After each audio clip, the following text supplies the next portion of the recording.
Well, thank you very much, and thank you for the honor of the invitation to come here and speak to you today. It's a great pleasure for me to be here. So without further ado, why did Darwin really give up Christianity? Now, the reason I've given this title of why did he really give up Christianity is because I'm going to first dispute the usual story of why Darwin gave up Christianity in order to replace it with another one. Now, I've been working on the background on this subject since around 2004, when Janet Brown, one of Darwin's biographers, suggested to me that there was more to this story than I then realized.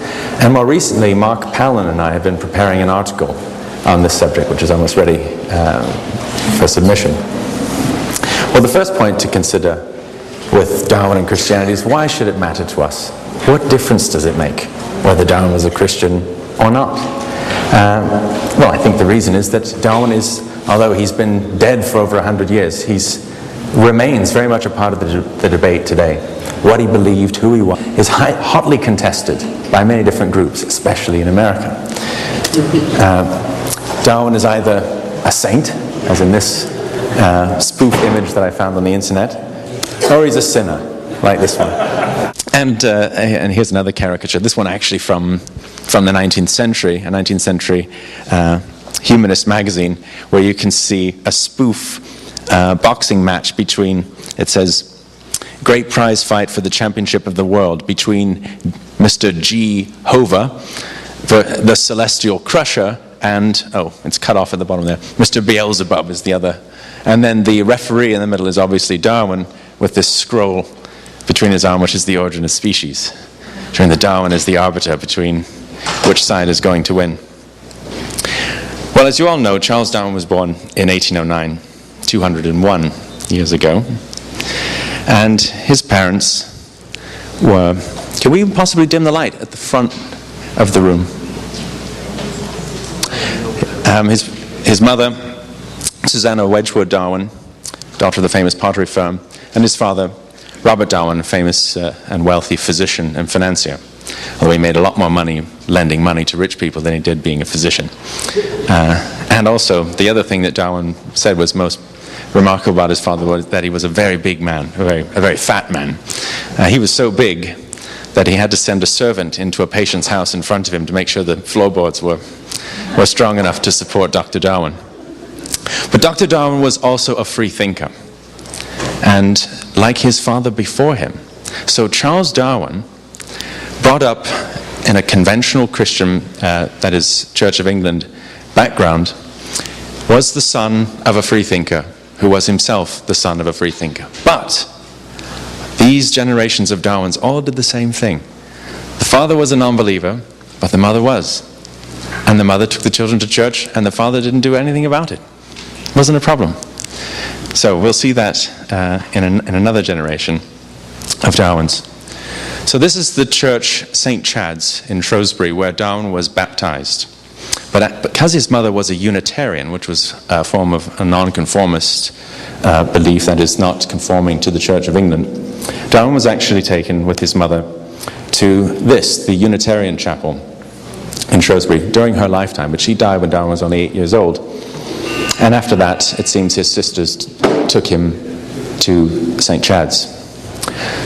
So this is all to show that Darwin had a perfectly orthodox Christian upbringing. And as many of you know, in 1827, his father proposed, since Darwin had failed at his study of medicine, that he become a clergyman instead.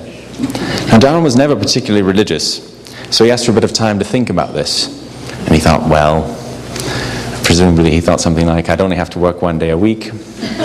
Not bad. He could spend the rest of the time hunting and collecting beetles. So he said, okay, he would do that. But he had no religious motivation. It was really a kind of respectable profession for someone of his social background. And it is for that reason that Darwin came up to Cambridge in January 1828. And this is Christ's College. It looks almost the same today, in fact, except you'd be hit by a bus if you were standing there now. Now Darwin, it's very often said that Darwin studied theology or divinity as a student. Well, that's wrong. Darwin did not study divinity or theology, he was registered for an ordinary BA degree, like every other undergraduate, or almost every other undergraduate, meaning that his studies were the same as theirs. They were basically classics, moral philosophy, and mathematics. After he got his BA degree, he could then have taken formal divinity training and then taken holy orders. But he never undertook that training. A little thing called the Voyage of the Beagle got in the way. So, although his future prospect is to become a clergyman, he wasn't particularly religious. Now, let me move on to the existing view, the current view of why Darwin gave up his Christianity, which you will find, I'm sure, in virtually every book on Darwin you could possibly consult, published in the last 25 or 30 years. And that is that Darwin lost his religious faith, or his belief in God, or Christianity, depending on which version you're reading, as a result of the tragic death of his daughter, Anne Elizabeth Annie Darwin. And there, whoops, I've skipped 2 slides. There she is. I'll just back up to those previous ones. These are the Darwin's rooms at Christ's, which I was lucky enough to lead the restoration in honor of the bicentenary last year. They were open to the public last year, and hopefully will be open in future years, but I'm not sure about that. So there's Annie. And so it is to Annie that most accounts nowadays attribute Darwin's loss of faith. She died, and the shreds of Darwin's Christianity or belief in God were killed off. But there's the initial problem with this account is that for a century after Darwin's death, no one said this. Any book or article you read about Charles Darwin in that time does not say this, which includes every article ever written by anyone who ever knew Charles Darwin. That's a significant point. In fact, the first significant study of Annie Darwin and the effect it had on Darwin's life was by the American psychiatrist and Darwin scholar Ralph Culp Jr. in 1987. But he didn't suggest that Annie's death killed off Darwin's Christianity. The first suggestion that I have found in the literature is from a 1982 remark by Darwin scholar and biographer James Moore, written apparently as a conjecture. And this is what he wrote. Perhaps it was the bitter and cruel death in 1851 of 10-year-old Annie, his favorite child, just a month after he had read the moral challenge to that doctrine in Francis Newman's excellent spiritual autobiography, Phases of Faith, that prompted Darwin, as he later said, to give up Christianity once and for all. Well, Moore went on to give a much more detailed and substantiated statement of this Annie theory in 1989 in a book chapter, in a book that he edited, and the chapter is called Of Love and Death, Why Darwin Gave Up Christianity. And a pair of reasons are given for this conclusion that it was Annie's death. First, the proximity, the closeness in Darwin's autobiography between the account of Annie's death and the discussion of his religious beliefs. And secondly, a careful reading of Darwin's reading notebooks that recorded which books he read in which years. And Moore noticed that Darwin read a number of books in the 1840s and up to the mid-1850s on reflections on faith and Christianity. And many of these he wrote good. Darwin wrote good or excellent in the margin. And Moore thought Darwin couldn't be reading these serious discussions about the religious life, inner belief, faith, if he has no faith. Therefore, he concluded that, he concluded that Darwin was having a crisis of faith while reading these books, and Annie's death capped the end of that period. Now, it's occasionally acknowledged in that chapter that this was being presented as a speculation, as a possibility. But when you get to the conclusion of the book chapter, this conclusion is presented as a fact, as something that has been established, even though there is no direct evidence for it. And since that book chapter, and many other writings and on-screen appearances, Moore and many others have treated a causal link between Annie's death and Darwin's loss of faith as fixed, as established, as discovered, rather than as a tentative interpretation to be tested. Now, most importantly, the 1991 biography by Desmond and Moore played really the major role of propagating this Annie theory into the literature about Darwin and into the public understanding of Darwin's life. Because by providing what has been a highly praised and really is a stirring account of Annie's illness and death, drawn from Darwin's correspondence, and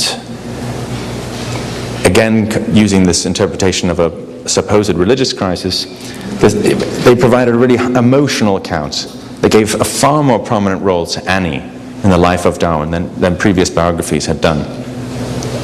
But it also thrust the idea of Annie's death providing a pivotal moment in Darwin's faith into the public understanding of Darwin. But the sensitivity and the apparent realism of the account really lends undue plausibility for many readers and many subsequent writers to the unsubstantiated assertion that Darwin's faith was shattered by Annie's death. This is what they wrote in their 1991 biography. For him, the death marked an impasse and a new beginning. It put an end to the 3 years' deliberations about the Christian meaning of mortality. It opened up a fresh vision of the tragic contingency of nature. Annie's cruel death destroyed Charles's tatters of belief in a moral, just universe. Now, probably the next most well-known work treating Annie in Darwin's life is Annie's Box, published in 2001 by Darwin descendant Randall Keynes. I think that might actually have a different title in the US. Does anybody know? Well, the movie's named Creation. Well, yes, but the book has been in print since 2001. Darwin and his daughter and evolution. Yes, thank you, that's the American title. I knew it was different. Well, that book is very carefully researched, and almost every statement in it is well substantiated with evidence. But when he gets to the part about Annie's death and Darwin's Christianity, a very different statement occurs, one that I think sticks out from the rest of the book because it's not substantiated with any evidence like everything else is. And it's this: after Annie's death, Charles set the Christian faith firmly behind him. He did not attend church services with the family. He walked with them to the church door, but left them to enter on their own, and stood talking with the village constable or walked along the lanes around the parish. Now, this passage really stands out. It makes a very powerful point that this was the turning point. But where's the evidence? Well, this is the parish church in Down Village that we're talking about, that the Darwins attended. Now, the evidence that Keynes presents to say that Darwin stopped attending church after Annie's death is the recollection of a constable long after Darwin's death. And the constable recalls that, yes, old Mr. Darwin, he used to accompany his family to the gate, and the family would go into church, and Darwin would go for a walk. But that constable arrived in Down Village 7 years after Annie's death.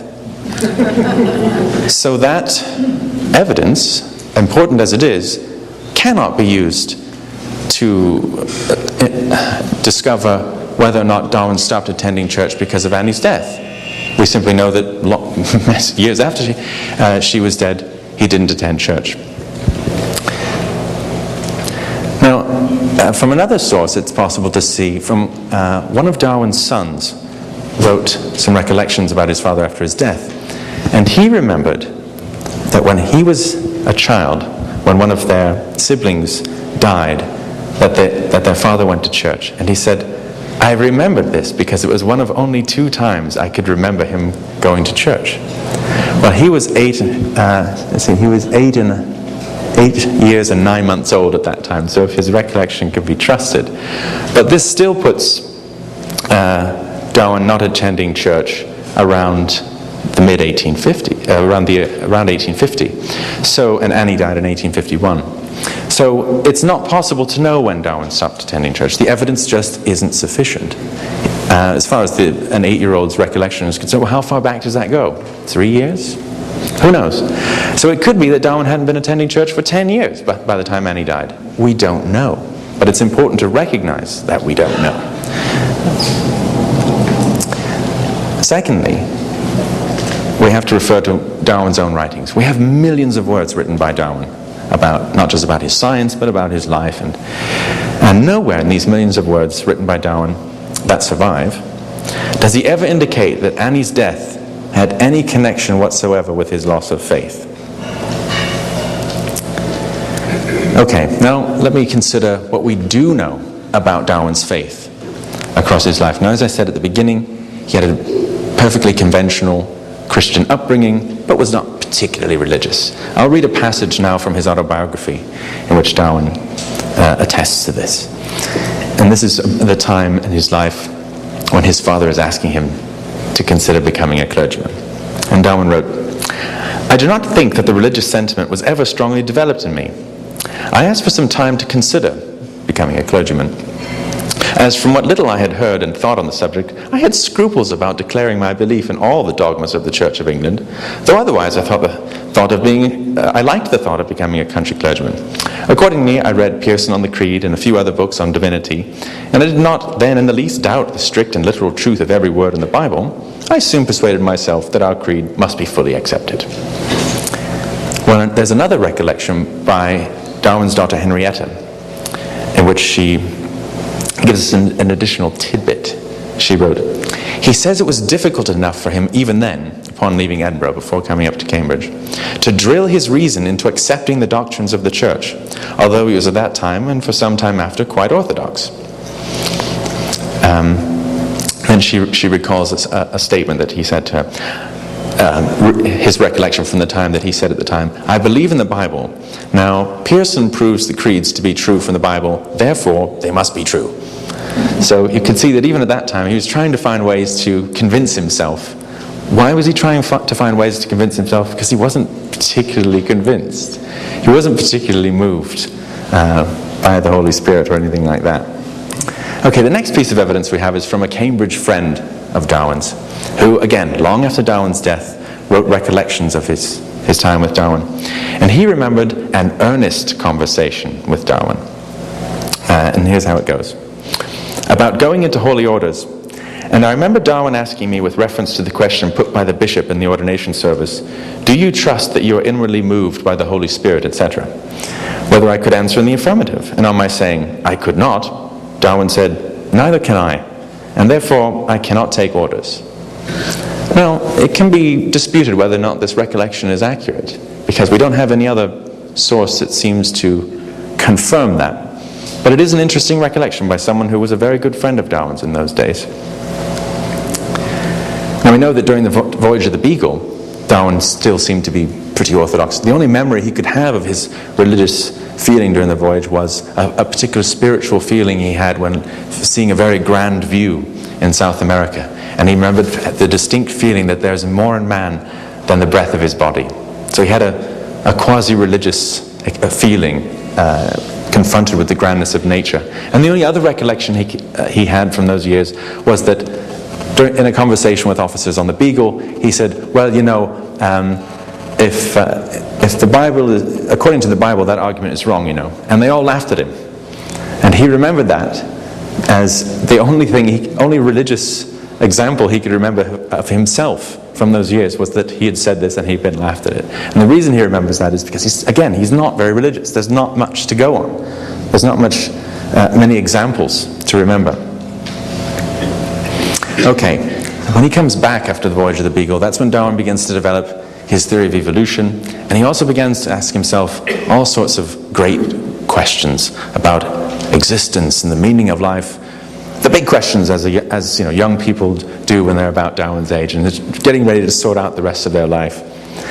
And in the autobiography, and in the section on religious belief, this is where Darwin starts to tell us about the process of his loss of faith. And Darwin reports in the autobiography that it was between 1836, when the Beagle returned, to 1839, that he began to think deeply about religion. James Moore dismisses these dates, 1836-39, because he's looking for a crisis of religious belief around 1849 to 51. But I think it's possible to dismiss those dates by using what has always been the standard text of the autobiography of Charles Darwin, which is the one edited by his granddaughter Nora Barlow and published in 1958. But Barlow omitted something from the original manuscript, which is, you can see on this slide, which is that Darwin actually wrote the dates in between the lines. So instead of interpolating that these are the dates Darwin had in mind, Darwin actually did put them in the original document. So the passage now reads, "But I had gradually come by this time, i.e. 1836 to 1839, to see that the Old Testament, from its manifestly false history of the world, with the Tower of Babel, the rainbow as a sign, etc., and from its attributing to God the feelings of a revengeful tyrant, was no more to be trusted than the sacred books of the Hindus or the beliefs of any barbarian." Now, that's a pretty relativist position to have adopted in this early period in his life. What year did you write? Sorry? What year was that written? What year was this actually written? 1876. This is his autobiography written later in his life. Now, then we have other textual evidence that shows that that confirm these dates. For example, he has a little pocket diary which he fills out from 1836 and 7 onwards through the end of his life, and he records everything that he works on. Finish Origin chapter 3 today, that sort of thing, and when he was sick, and when he's away from home, and other significant projects that he's working on. And he writes in this period, actually at the time, thought much about religion. And then another entry, ditto, thought much about religion. So we can confirm these dates, I think. Now, the fact that Darwin's views have now shifted from what he termed orthodox as a younger man to what were now called doubts is significant. Something has changed in the young Darwin. And by 1838, this is indisputably clear from a conversation he has with his free-thinking father. Darwin is saying, "I'm thinking about getting married. What do you think? Can I have some advice, please?" And his father advises him, and Darwin writes, "Before I was engaged to be married," and that was on the 11th of November 1838, "my father advised me to conceal carefully my doubts." Well, okay. Clearly, Darwin's father had clear knowledge of Darwin having doubts that might upset a religious young woman, which he should keep to himself. Of course, he didn't. Darwin couldn't keep his mouth shut. And as soon as he met his beloved, he told her everything, all about his doubts.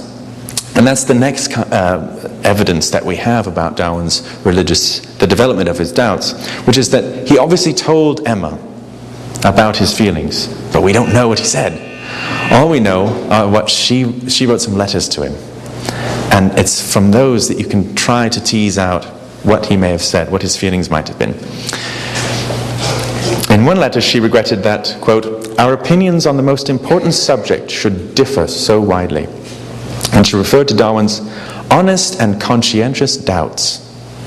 And in another letter, she wrote, "While you are acting conscientiously and sincerely wishing and trying to learn the truth, you cannot be wrong, but I believe you do not consider your opinion as formed, finished.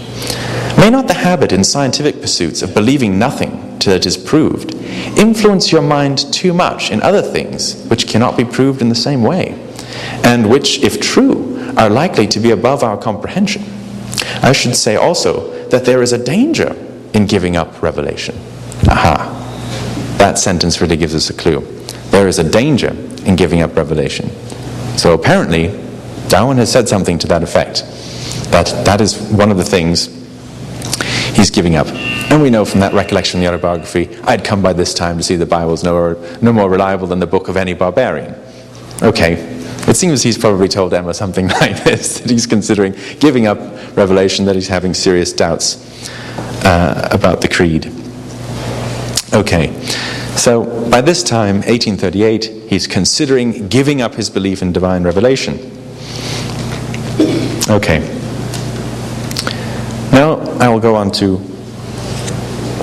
talk about the reasons that Darwin gives in his autobiography for the process of his loss of faith. And here's a point I think that's not been emphasized enough, which is that in the autobiography, the majority of points given, the majority of reasons given, are evidential and indeed what we would probably today call comparative anthropology. And somebody should write a paper or a book on this because it's quite interesting, and it's odd that it's been overlooked for so long. That's the majority of the kinds of reasons Darwin gives for doubting, for not believing anymore. His relativist awareness of Christianity as one of countless thousands of religions. He has lost his Eurocentric or English-centric view and lost a provincial view and is taking a global view, which is exactly what he's doing with his science and with species. He's no longer taking a human-centered view, but rather trying to take a global view of all species. So I think there's some consistency in the way this young, ambitious young man is thinking. Okay, so here are the reasons that he gives in the autobiography. And these are reasons, he says, he's given for why he doubted, why he gave up his faith. He writes, "The fact that many false religions has spread over large portions of the earth, like wildfire, had some weight with me." Okay, immediately that's an anthropological point. That the world is covered with religions, and of course as a Victorian you were perfectly able to say every other culture and religion and race in the world are rubbish because we're the best. Only ours is true. You know, that was perfectly politically correct to say in those days. But he's going one step further to say that actually mine's no different than all the rest. He goes on, "Is it credible that if God were now to make a revelation to the Hindus, would he permit it to be connected with the belief in Vishnu, Shiva, etc., as Christianity is connected with the Old Testament? This appeared to me utterly incredible. It is utterly unimaginable that if God were to make a revelation of the truth now, that he would allow it to be connected with some tribal mythological belief system." He couldn't understand that at all, and yet this was an accepted connection made in Christianity. He goes on, "By further reflecting that the clearest evidence would be requisite, evidence, to make any sane man believe in the miracles by which Christianity is supported. That the more we know of the fixed laws of nature, the more incredible do miracles become. That the men at that time were ignorant and credulous to a degree almost incomprehensible by us. That the Gospels cannot be proved to have been written simultaneously with the events. That they differ in many important details, far too important, as it seemed to me, to be admitted as the usual inaccuracies of eyewitnesses. And then he goes on to give us a more moral assessment of Christianity rather than an evidential one. "I can indeed hardly see how anyone ought to wish Christianity to be true. For if so, the plain language of the text seems to show that men who do not believe, and this would include my father, brother, and almost all of my best friends, will be everlastingly punished. And this is a damnable doctrine." Now this is Darwin in 1876. This is the old Darwin, long past believing. Then he goes on to discuss the evidence for the existence of a personal God. This is a separate question from Christianity. "At the present day, the most usual argument for the existence of an intelligent God is drawn from the deep inward conviction and feelings which are experienced by most persons. But it cannot be doubted that Hindus, Mohammedans, and others might argue in the same manner and with equal force in favor of the existence of one God or of many gods, or with the Buddhists, of no God. There are also many barbarian tribes," again, we see here he is on the anthropological tone, "many barbarian tribes who cannot be said with any truth to believe in what we call God. They believe indeed in spirits or ghosts, and it can be explained how such a belief would be likely to arise in the first place." So again, using his more global perspective, his more anthropological perspective, he finds it incredible, impossible to believe. The evidence is nowhere near sufficient. And we see a similar discussion of this kind of thinking actually in print in his book, his other famous book, The Descent of Man, published in 1871. And here he writes, this is actually written before the autobiography passage I just read to you, because it's published in 1871. A belief in all-pervading spiritual agencies seems to be universal, and apparently follows from a considerable advance in man's reason, and from a still greater advance in his faculties of imagination, curiosity, and wonder. Here, by the way, he's obviously flattering his Victorian audience, because they like to see themselves as a few steps higher in civilization than everyone else. And, curiously, the faculties he mentions are all phrenological. That's another article for somebody to write, because Darwin's clearly influenced by the pseudoscience of phrenology. Anyway, he goes on to say, I am aware that the assumed instinctive belief in God has been used by many persons as an argument for his existence. But this is a rash argument, as we should thus be compelled to believe in the existence of many cruel and malignant spirits, only a little more powerful than man. For the belief in them is far more general than in a beneficent deity. Again, the anthropological point, the comparative point. He continues, this argument would be a valid one if all men of all races had the same inward conviction of the existence of one God. But we know that this is very far from being the case. Therefore, I cannot see that such inward convictions and feelings are of any weight as evidence of what really exists.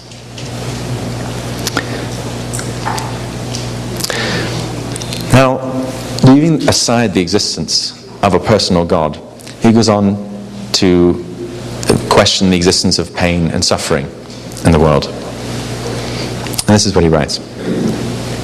A being so powerful and so full of knowledge as a God who could create the universe is to our finite minds omnipotent and omniscient. And it revolts our understanding to suppose that his benevolence is not unbounded. For what advantage can there be in the sufferings of millions of the lower animals throughout almost endless time? Again, he's taking a global perspective, not just considering humans, but the suffering and the death of all living creatures. This very old argument from the existence of suffering against the existence of an intelligent first cause seems to me a strong one, whereas the presence of much suffering agrees well with the view that all organic beings have been developed through variation and natural selection. But this passage is written in his autobiography. So anyway, just to wrap this part of the discussion up, Darwin concludes in his autobiography about his religious faith, by such reflections as these, as the kind of evidence I've just given you, I gradually came to disbelieve in Christianity as a divine revelation. Disbelief crept over me at a very slow rate, but was at last complete. The rate was so slow that I felt no distress, and have never since doubted, even for a single second, that my conclusion was correct. What conclusion? Well, that Christianity is a human-created belief system like all the others in the world, and that there is no judgment or redemption, and no eternal soul, and no personal God. But this does not mean that Darwin was an atheist. And indeed, we have precious little, if indeed any evidence at all, that Darwin was ever an atheist.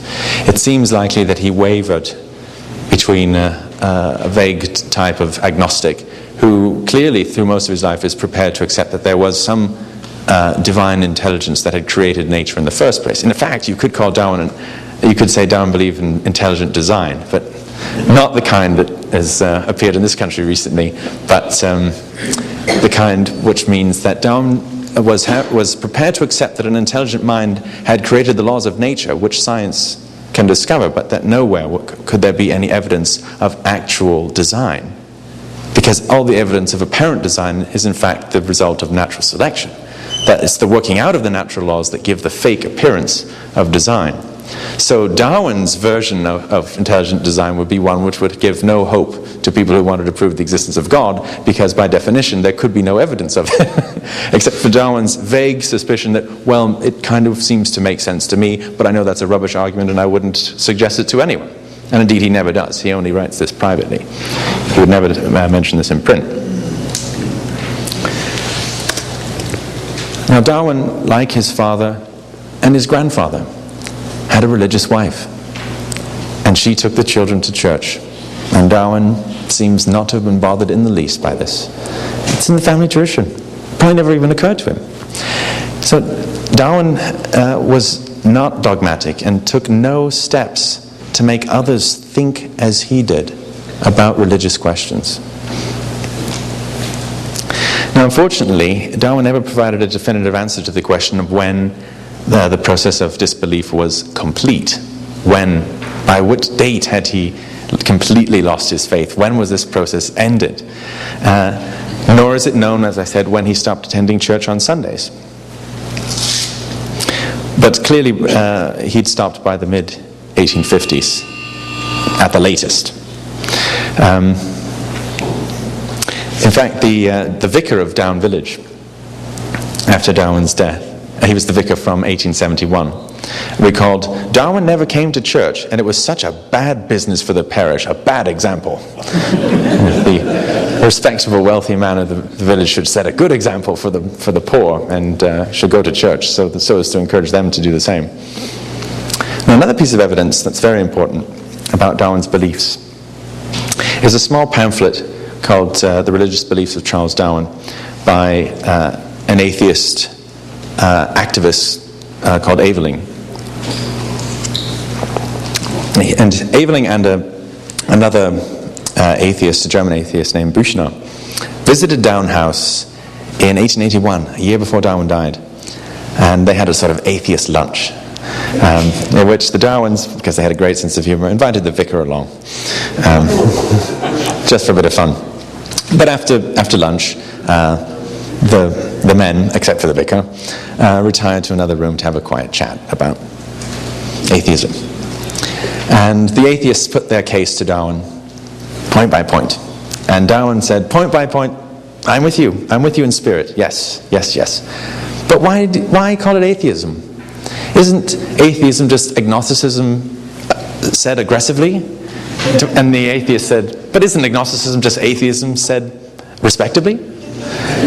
And Darwin said, maybe, but why be so aggressive? Is there any good to be done?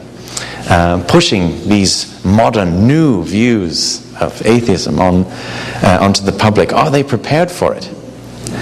And Aveling responded, but surely, Mr. Darwin, you of all people must understand that new and enlightened and the latest views about the real world shouldn't be held back, but should be shouted from the rooftops at once. What if you yourself, Mr. Darwin, had, instead of being brave and publishing your Origin of Species, had withheld that from the public because the world might not have been ready? How about that? To which I will just say as a footnote to something I've published elsewhere, which is to argue that Darwin didn't put off publishing his theory for 20 years because he was afraid. Well, here's a good additional bit of evidence, which is if he had put it off, this would have been the perfect time to beat the atheist by saying, well, in fact, I did, mate. But he doesn't say that because he didn't put it off. So he's unable to counter that part of the argument of Aveling. But anyway, the reason Aveling is wondering why Darwin put it off is because Darwin said, I never gave up Christianity until I was 40 years of age. 40 years of age. Now that's before Annie's death, but just a year or so before. Now it's not clear what that phrase, gave up Christianity, means. Now from that discussion and all the evidence I gave you from the autobiography, losing his faith, giving up Christianity, seems to have occurred quite early on. Whereas this passage about 40 years old sounds like it's quite late.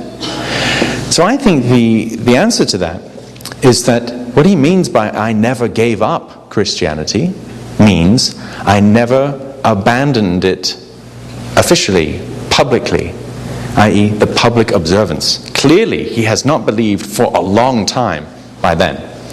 So I think the only sensible explanation for what that sentence means is I didn't give it up formally, I didn't give up publicly. And that's what he's revealing to this stranger anyway, is the public side of himself, not his innermost thoughts. So when he says, I never gave up Christianity till 40 years of age, I think he means attending church. So that's probably the answer of when Darwin. And then finally, when Aveling said, but why did you give up Christianity? Darwin's answer was, quote, it is not supported by evidence. I find a remarkable consistency between that one statement, very concise, and all those points he gives in the autobiography, and his doubts to Emma in the very early days in that letter. Isn't it don't you think it's dangerous doubting things that don't have evidence for them? So it seems from the very beginning of his problems with religious belief through to his statement about why it ended long ago, they all have that in common: evidence. So the very idea of the end of Darwin's faith having a sudden death knell, like with Annie's death, is totally inconsistent, I think, with the evidence, because as Darwin said, it took place at a slow rate and I felt no distress.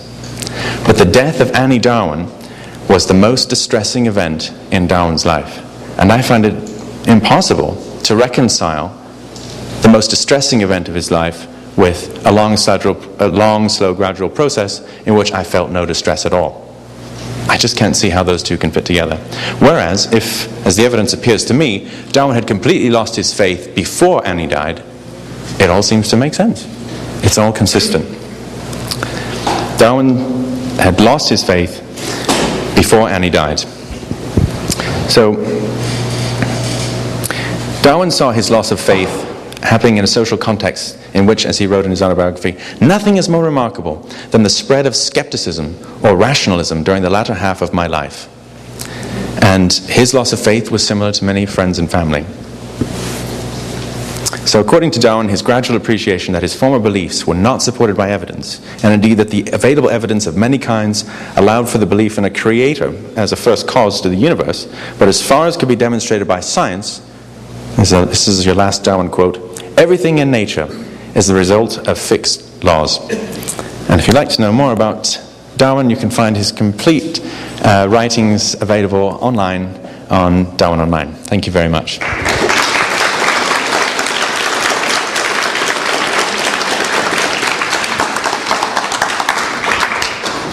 I've got a microphone back here, so anybody got questions? Just raise your hand.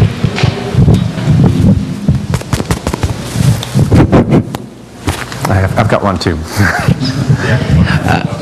I just wanted to let people know that I guess the movie Creation is playing at the Camera 12 theaters in San Jose from today through February 11th, I've been told. And it plays at 1 p.m. and 6:20 p.m. So if you want to see a movie all about Darwin's life, you can see it through February 11th at the Camera 12 theaters in San Jose. And I'm just be curious to know, what have you seen the movie and what's your opinion of it? Yes, I have seen the movie. Am I still on? Hello? Yes, I have seen the movie.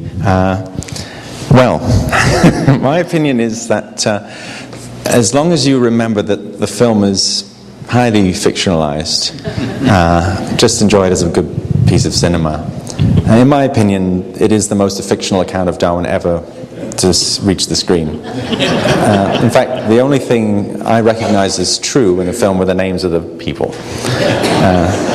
Now, the entire film revolves around religious bickerings and fightings between Darwin and Emma, for which we have no evidence whatsoever.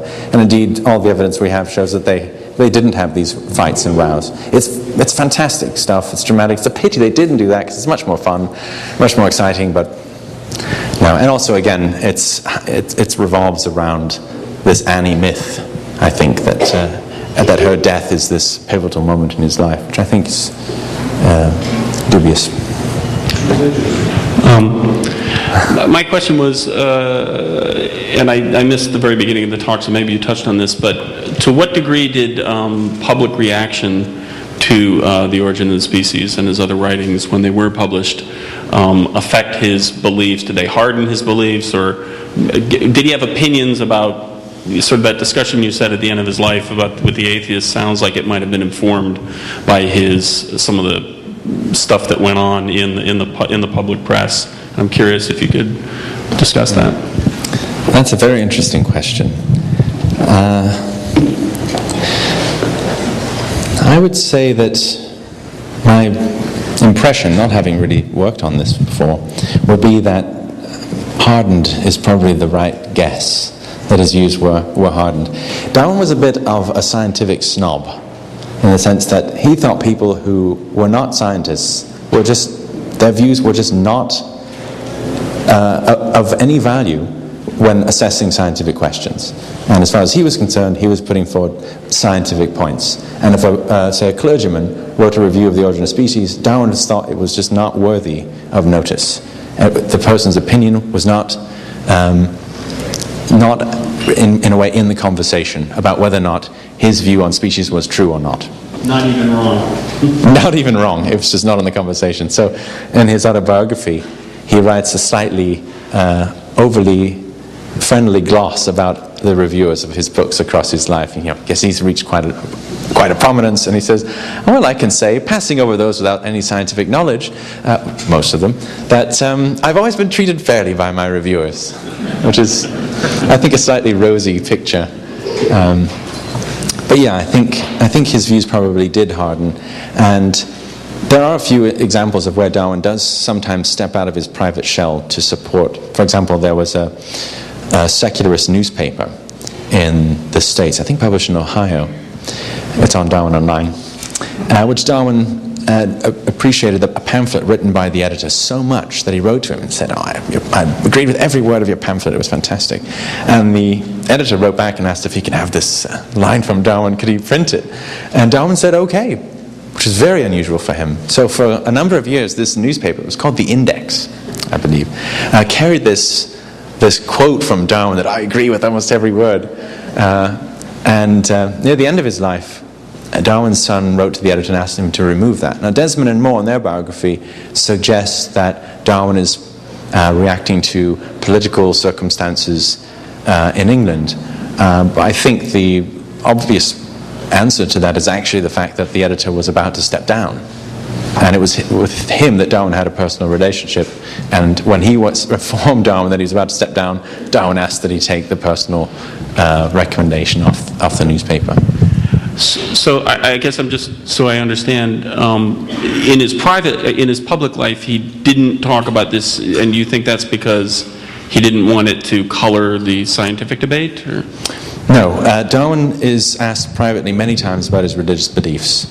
Usually he's asked the question, can you believe in God and evolution at the same time? Which he got very sick of answering, yes, you can, and he would give a list of famous scientists who believed in both. But he would also say that my views should be of no interest to anyone.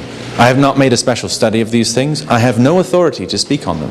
I have my own private views, but they shouldn't be of any interest to anyone, which is half an excuse not to share his personal thoughts with strangers, but also, I think, is really an honest answer to the question, which is that he's not someone who writes on religious and social subjects. If you look at the things that Darwin publishes throughout his life, and there are hundreds of shorter publications, articles, there are none on social or religious questions. He doesn't publish on these things. So the only things that enter print about Darwin's religion are things that people print without permission from his private correspondence, especially after his death, because once he dies, people start publishing loads of things which they really were not supposed to do according to the rules of the time, such as the famous letter to Baron von Mengden, where Darwin writes that, I think, this is from memory, something like that, science has nothing whatever to do with Christ, and on and on. So more frank than he usually is in print. But no, the reason that Darwin doesn't write on these subjects is that he doesn't write on these subjects. He's not an authority. He's a man of science. Yes? I have two questions, actually. One relates to that. It's well known that he put out various versions of Origin, one of which he referred to the first living beings with the Creator breathed life into.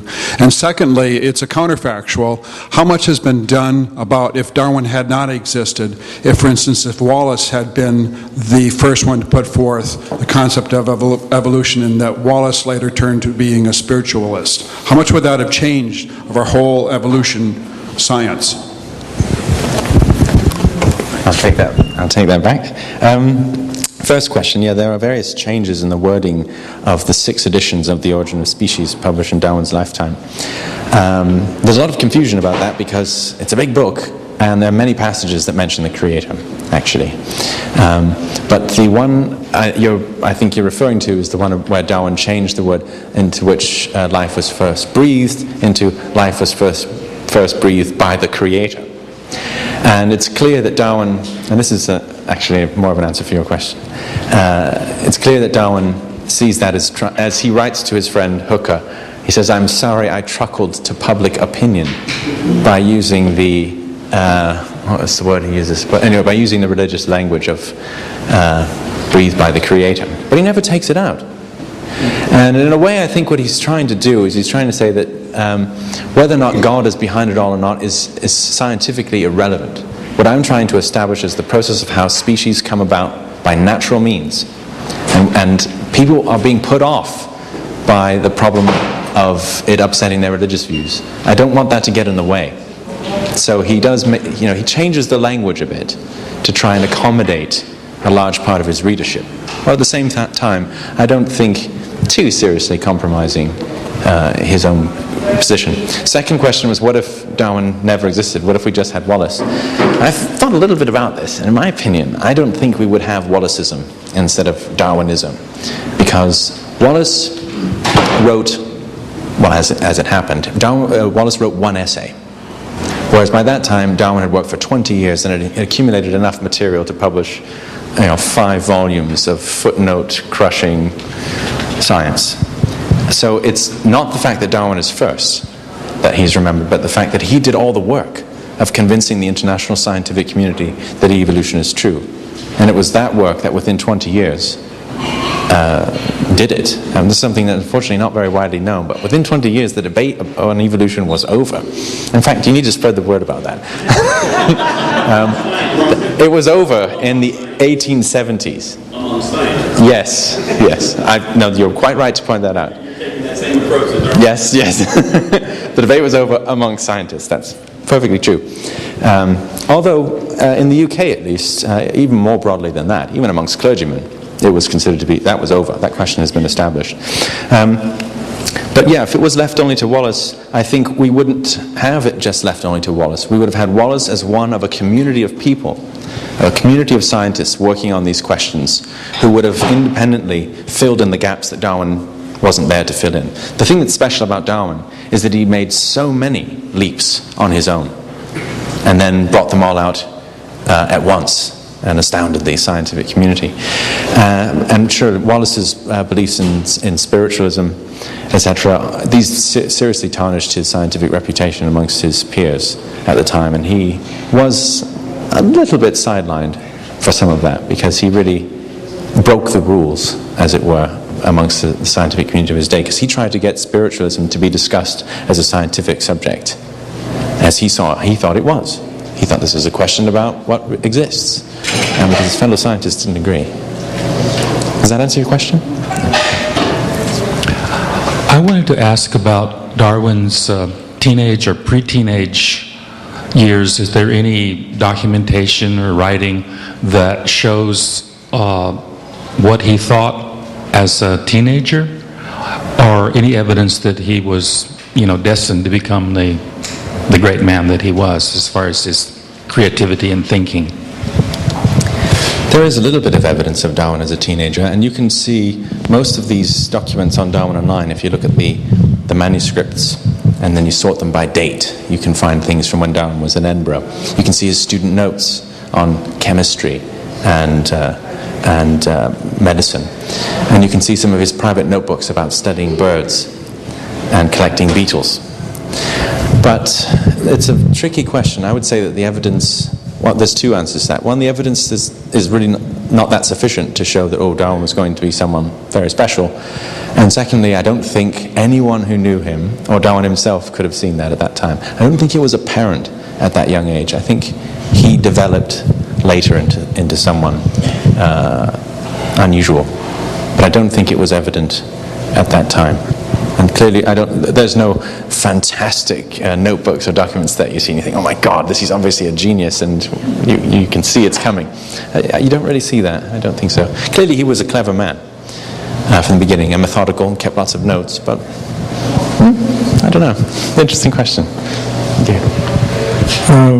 In this country, we really do have a dilemma with interpretation of what Darwin's importance has been. And I just wondered if you have any ideas as to how we might, proceed to overcome the irrational presentations of the far-right religious folks in this country. I think a little honesty and a film describing Darwin as you have done this morning would go a long way, but I just wanted to see what your ideas might be and to help us with that. Oh, well, an easy question. Gosh. Well, first of all, I have to say I'm not familiar enough with the scene to really be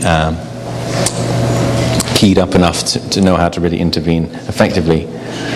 My position has changed over the years because I'm a absolute card-carrying, rabid atheist, personally, but I find that doesn't help promote my goal of educating the public about Darwin and evolution. That's my aim. That's what I'm trying to do. I want to share with people what I know about Darwin and the discovery of evolution, because it's very interesting and it's important and all of those sorts of things.